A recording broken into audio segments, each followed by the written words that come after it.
This is Kay Kritiques.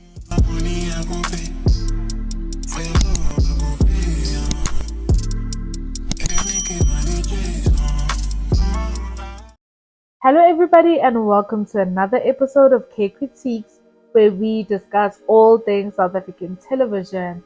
And today we are discussing a new series. Well, it's not new, there's 6 episodes out, but it's new to me, called Youngins, Season 1, Episode 1 to 3. Now, I've only watched the first 3 episodes, so guys, please do not spoil it in the comment section when you are commenting what your thoughts are.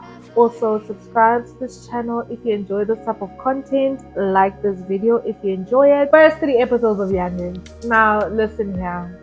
When I watched the trailer for the show last month in January, I was kind of uncomfortable with the fact that there's going to be a lot of sex scenes, erotic behavior, because this show is based around teenagers.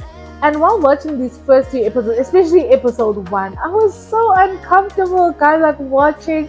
Well, I know the actors themselves are not teenagers, but they're playing teenagers, and just watching high school kids having sex. Oh, it made me so icky. I'm laughing now, but it's not a laughing matter actually. And the fact that this has become so normalized is actually disturbing to me. Without any further ado, let us get into these first 3 episodes, okay? So I do feel like these first 3 episodes were just sort of a build up and sort of world building, us getting to know the characters, the dynamics that exist, what's going on. And this series takes place in Johannesburg at Fontaine High School, and already from the first scene you can see that it's unruly. There's a lot of drugs, alcohol, misbehavior, disrespect. We are set in the scene of this is what Fontaine is based on, and we see one of our main characters, Buhle. Now Buhle is a pastor's kid, and from the first scene you already see what she's about. She's sexually out there. Her parents, her dad is a pastor, busy praying for her, and that scene, she's looking at our other character, Khaya Jali, but at that point we didn't know who he was. She's like, you, me, and then she makes this action of we're gonna get it on after this, so meet me in my room or whatever. And she's the head girl, and she's basically our head girl. So she's very intelligent, she's very smart. And then we also meet our new girl, Amo. She's from KZN. And there's a little bit of history that we didn't know as of yet. We haven't discovered her story, and she's with her aunt, and she's like, I promise I'm gonna make you proud. I'm gonna study and I'm gonna make it out of here. And we see that the aunt actually got her into the school quite late because she's in grade 10, because she's a very good friend of the principal. Otherwise she wouldn't have been able to get into the school. We also meet our other main character, who is Tumelo. Tumelo is our token gay guy, I guess. I hate that I'm even saying that, but he's our token gay guy in the story. He's very bubbly, he's very out there, he's very friendly as well. He befriends our new girl. Tumelo is introducing to the different cliques, and you get him up being this side. And on the other side, you get the berets, the woke people who aren't really that intelligent. Then this side, you get the cool kids, the athletes and stuff like that. And there's this one guy, Usifago, who is another person who's going to be a main character in the series. And he comes off as a homophobe, only to find out that he's actually dating Tumelo. He's busy being homophobic towards Tumelo, knowing that you're going to be kissing him in 2 seconds. Is there a need to do that? Why are you being homophobic when you are homosexual as well? So I think they're playing into that stereotype of those gay guys are in the closet, they're always homophobic, and it's guys, it's played out. So those are the people. And then we also meet Mahlatsi. We see him coming in. So he's our lead guy. He's the guy who's low-key. He's very smart, nerdy, but then he also has a bad side to him. He sells weed in the school and all of that. And he's friends with Tumelo, right? He's friends with Tumelo, and he's actually you need to leave this guy because this guy doesn't love you. He only kisses you in corners, trying to motivate his friend to actually love himself. He ends up being smitten with Amo, and that was basically episode 1. So we were just introduced to the characters. Before we move on, I just wanted to note that Buhle and Khaya are busy in the bedroom, and Buhle, the first thing she asks him while they're busy is, "Are you cheating on me?" And so I think cheating is going to play a big role in this, and we actually see this in that last scene in episode 1, where they are going to the dining hall, and obviously there's this tradition that all the new girls, maybe like from grade 8 and stuff like that, are rated from 1 to 10, and depending on the rating that you get at the dining hall, that's going to determine your social status. She walks up and all the guys are like, "Oh, I'm rating her a 3, oh, I'm rating her a 2, oh, I'm rating her a 0. And Khaya actually stands up and is like, "No, gents, this lady is gorgeous." And I say, let's rate her a 10 out of 10. Obviously, Buhle doesn't take that well. So now Buhle and Amo are actually roommates. Buhle, being the head girl, is not supposed to have a roommate, but because they want enough beds, she ends up being roomed up with Amo. And obviously, she's already mad about that she doesn't have her privacy to be able to do whatever she needs to do. And now her boyfriend actually has his eyes set on when saying she's gorgeous and stuff like that, and we see that play out in episode 2. So in episode 2, we see it's now the first day of school.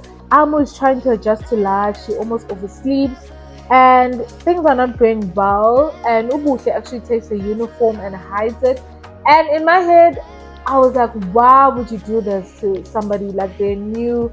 Why are you being a bully when you're a head girl? You're supposed to be the one defending people, standing up for people and stuff like that.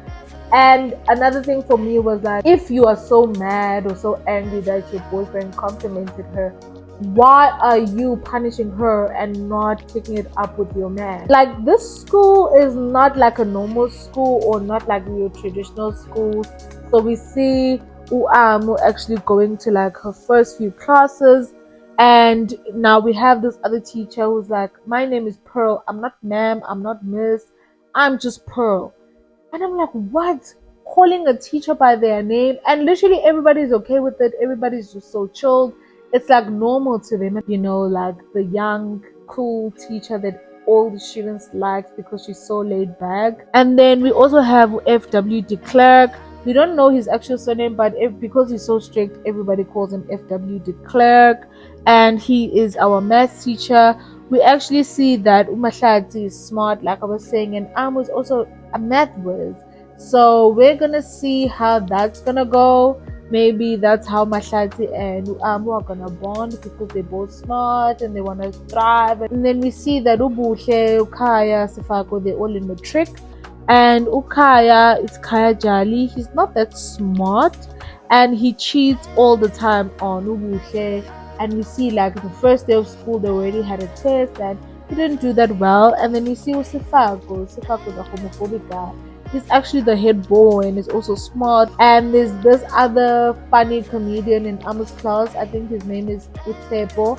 It's actually Sefako's brother, and he brought the chicken to school. Now we see everybody going to watch like soccer practice. Everybody's chilling outside, and Amo's asking like, "Who's that guy who rated me 10 out of 10 at the dining hall?" Tumelo is like immediately like, "No, don't even think about it. Buhle, that's Buhle's man. She's already marked the territory, and one thing you don't want to do is upset Buhle, because that girl is crazy and she's gonna come after you. She already came after you this morning, so don't even get involved." And then she's like, "No, I don't have a crush on him. I was just asking," stuff like that. And then Tumelo's like, "Oh, there's a party going on, so I don't know if you wanna come, tag along." And he's like, Kaya's gonna be there. And then you can see that Amo's excited now. And now we are at episode 3, which is the party episode. Now listen here. If it wasn't for the fact that I understand Tswana, Xhosa, Zulu, English, I would not have been able to tell what the hell is going on in this episode. Guys, I think I said this in my adulting video that I was having trouble with my Showmax app. There were no subtitles for this episode. So if I didn't understand these languages, I probably wouldn't have been able to know what the hell was going on. But anyways, So now we are here, everybody's getting ready to go to the party. Sifago decides that no, he doesn't want to go, he's going to stay home and study. And I think he's also avoiding going because Tumelo is going to be there, and then he knows that if he's drunk, he might just slip up and then everybody's going to see him. So then they go to this club, and obviously they're underage, so they can't just get in. But I don't know about Khaya and Buhle because they're matric, so they could be 18, right? But the rest of them are like 16 because they're like in grade 10, right? Buhle and Amo, they're getting ready, and Amo tells Buhle that she's never had sex. And the way Buhle was so shocked, like, oh, when last did I see a 16-year-old who's a virgin? I'm like, what? Like, is it that far-fetched that somebody who's 16 could still be a virgin? And like, I was so baffled, and she's like, yo, what did I do, God, that you would send this girl out to me? And then she's busy telling everybody, did you guys know that Amo is a virgin?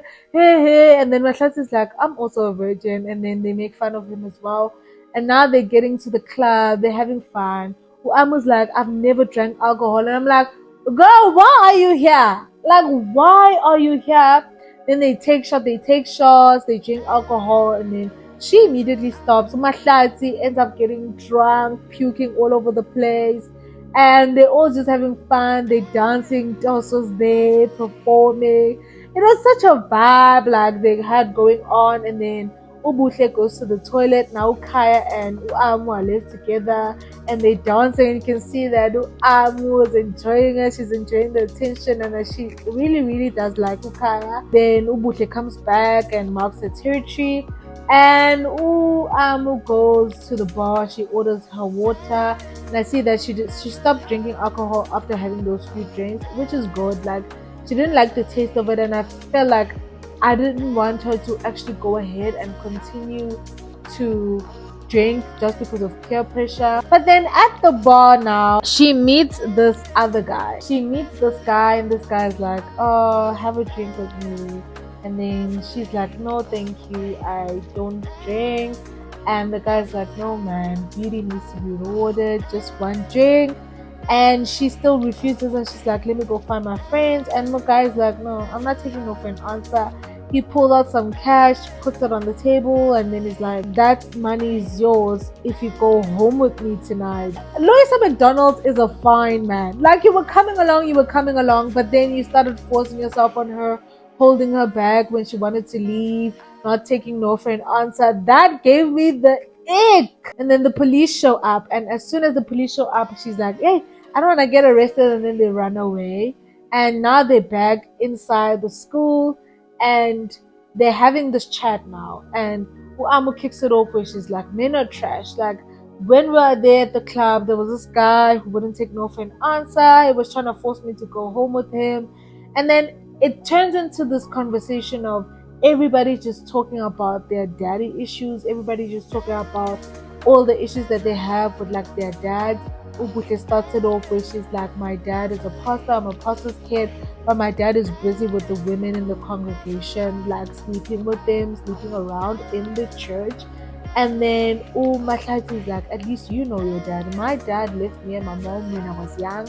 And you'll get people who know this guy who say, I look like him, or he used to act this way, and oh, you resemble him, you and him are so alike and stuff like that. But I don't know him personally because I don't have a relationship with this guy. And everybody's just like, oh, you look like your dad and stuff like that. Whereas I don't even like him because I don't know him. And how could he just leave me and my mom, leave his own child at a very young age like that? And then Tumelo's like, well, my dad, I'm even afraid of telling him that I'm gay. And I was like, it's 2024. How does your dad not know you're gay? And it's like, well, not everybody's as privileged to have a good relationship with their parent. So I'm just assuming that maybe Tumelo's parents or family is homophobic, which is why he hasn't told them or come out to them. Where in the school he's openly gay and he can be himself, but at home he has to hide it a bit. And then we have Khaya as well chiming in and is like, well, my dad beats me up every chance he gets when I'm at home. Like, and I had noticed he had a red bruise around his cheek, on his eye, like he had a bruise. But I thought maybe it's from soccer practice or it's like a birthmark. But now that I look at it, maybe it is a bruise from the dad beating him up and stuff like that. And he's like, my dad beats me up all the time to a point where I don't even feel the pain anymore. I just feel numb. It's like when he beats me up, he wants to break down my spirit, because my body no longer feels the pain. I really do hope he gets the help that he needs. And then we see Amo, she's like, well, my parents are perfect. My dad, there's nothing wrong with him.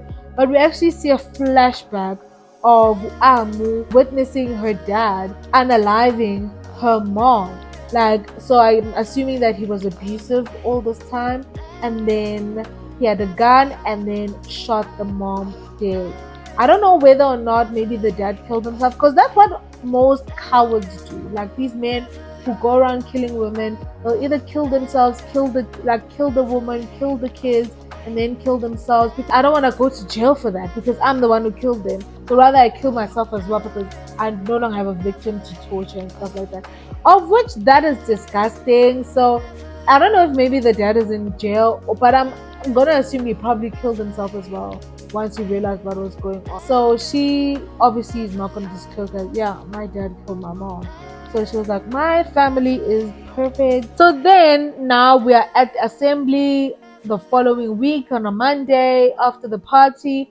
And I don't know if it's the principal, guys. Like I said, there were no subtitles, so I couldn't tell whether or not it was a principal or maybe he's a deputy principal or he's a teacher.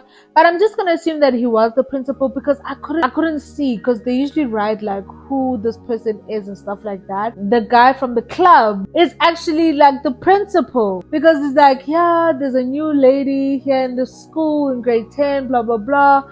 Let's call her to the front and welcome her. As soon as he saw her, his jaw dropped. He's like, wait, what?